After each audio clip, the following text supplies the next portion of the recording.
sur le podcast Pause et détente quotidienne. Plongeons ensemble dans l'univers Kalaya.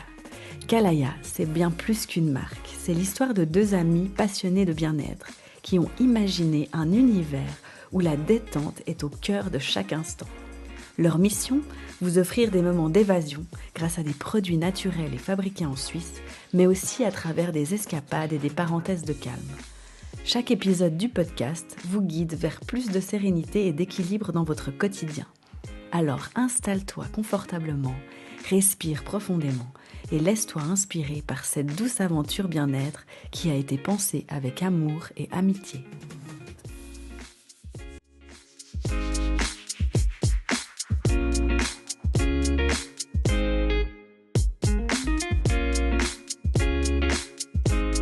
Bienvenue à toi dans notre podcast Kalaya. Je me présente, je suis Francesca, la cofondatrice de Kalaya. Et voici notre nouvel épisode. Et si je te disais que ton bien-être dépend en grande partie de la façon dont tu te perçois?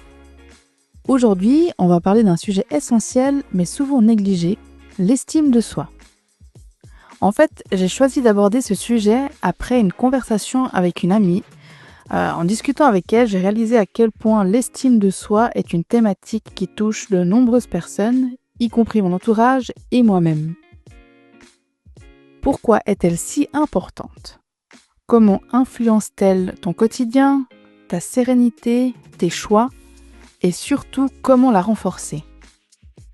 Alors installe-toi confortablement et prends ce moment pour toi.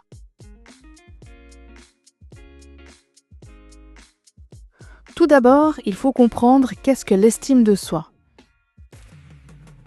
L'estime de soi, c'est la manière dont on se perçoit et la valeur que l'on accorde. C'est notre regard sur nous-mêmes, qui peut être influencé par nos expériences, notre éducation et plein d'autres choses. À la différence avec la confiance en soi, où là, il s'agit plus de croire en ses capacités à agir et à réussir dans des situations précises.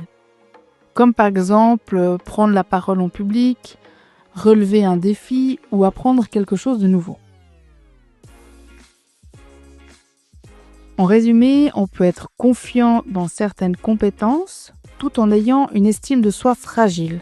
Et inversement d'ailleurs, on peut avoir une estime de soi sans toujours se sentir confiant dans certaines situations. Comment se construit l'estime de soi? Elle n'est pas du jour au lendemain, elle se construit progressivement tout au long de la vie, et heureusement.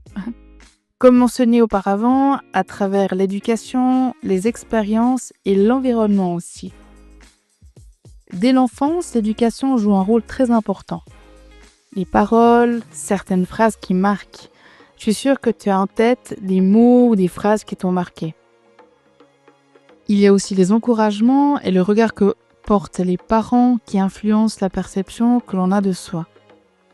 Un enfant qui est valorisé, encouragé et avant tout respecté dans ses émotions et les tempêtes que celles-ci peuvent provoquer. D'ailleurs, petite parenthèse, je pense que le thème des émotions fera sans doute partie d'un de nos épisodes car comme je le dis souvent, c'est un vaste sujet qui mérite de s'y attarder. Mais revenons à nos moutons, l'estime de soi. Du coup, grâce à ça, on aura plus de chances de développer une estime de soi solide. À l'inverse, les critiques constantes, une absence de reconnaissance ou même des attentes irréalistes peuvent fragiliser cette estime. Là aussi, je pense que l'on a tous un souvenir, un prof qui nous a marqué, mais pas forcément dans le bon sens. Car là aussi, notre expérience scolaire peut laisser des traces. En grandissant, les expériences de la vie façonnent aussi l'image que l'on a de soi. Les succès renforcent la confiance et la valeur personnelle, tandis que les épreuves, les obstacles ou les critiques peuvent parfois semer le doute, même si celles-ci ont également leur rôle pour trouver un équilibre. Ce qu'il faut se dire, c'est que ce ne sont pas les expériences en elles-mêmes qui définissent l'estime de soi, et heureusement. Je dirais que c'est surtout la manière dont on les interprète. En exemple, une personne qui apprend à voir un obstacle comme une opportunité de progresser développera une estime plus stable qu'une personne qui le perçoit comme une épreuve d'incompétence. Enfin, l'environnement social et les relations influencent énormément l'estime de soi. C'est pour ça que je trouve important de s'entourer de personnes bienveillantes qui savent être là, à vos côtés, pour vous encourager et avant tout vous respecter. Cela aide à se sentir valorisé.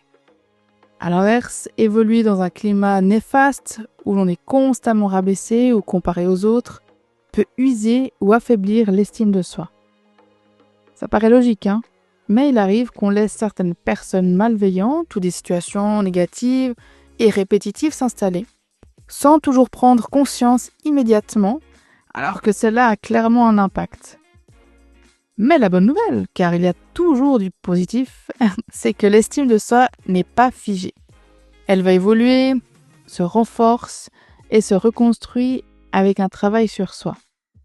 Et avant tout avec beaucoup de bienveillance envers soi-même. Quel impact cela a-t-il sur le bien-être ? Cela joue un rôle fondamental dans notre équilibre personnel. D'un point de vue psychologique, une faible estime de soi est souvent associée à un niveau élevé de stress, d'anxiété et une diminution de notre capacité de résilience face aux épreuves.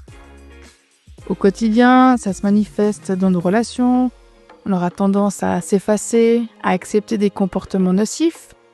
Au travail, cela peut freiner nos ambitions et la peur du jugement peut empêcher de saisir des opportunités. Alors, comment améliorer son estime de soi ? Voici 4 points qui pourront aider. Premièrement, changer son dialogue intérieur. Ça veut dire, trop souvent, on a tendance à être notre propre critique, c'est souvent les plus méchants, en utilisant des phrases comme « j'y arriverai jamais »,« je suis nul ». Ces pensées répétées inconsciemment finissent par s'ancrer dans nos petites têtes et du coup à affaiblir notre estime. À la place, essayez de les remplacer de manière bienveillante comme « je suis incapable » par « je suis en train d'apprendre » ou « je suis pas assez bien » par « je vais faire de mon mieux et être fier de moi ». Tu verras, ça change. Deuxièmement, se fixer des objectifs atteignables. L'astuce pour cela, c'est qu'ils soient réalistes et progressifs. Ça sert à rien de placer la barre trop haute. Troisièmement, apprendre à accepter.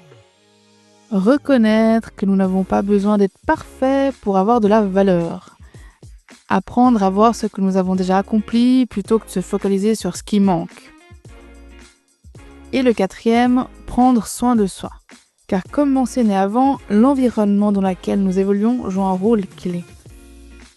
Alors, créer des rituels de bien-être, que ce soit à travers la méditation, le sport, l'écriture ou une routine détente, grâce à nos produits et astuces Kalaya par exemple, pour vous accorder du temps pour soi. S'entourer de personnes positives, privilégier les relations qui vous apportent du soutien et qui vous poussent vers le haut. Pour conclure, on a exploré l'importance de l'estime de soi et de son impact sur notre bien-être. On a vu comment elle influence notre mental, nos relations, nos choix aussi, mais surtout, on a découvert des actions concrètes pour la renforcer. 1. Changer notre dialogue intérieur. 2. Fixer des objectifs atteignables. 3. Apprendre à accepter. Et 4. Prendre soin de nous au quotidien.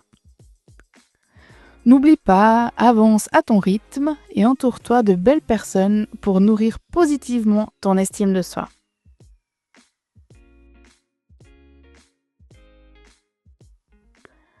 Voilà, on arrive à la fin. Si cet épisode t'a été utile, pense à le partager autour de toi. Tu peux aussi nous retrouver sur Instagram, YouTube et notre site internet kalaya.ch, où tu trouveras tous nos produits bien-être avec sa synergie d'huile essentielle, ainsi que des escapades audio et plein d'autres astuces pour t'accorder une pause et de la détente au quotidien. À très vite pour un prochain épisode et n'oublie pas, avec Kalaya, une pause s'impose. À bientôt!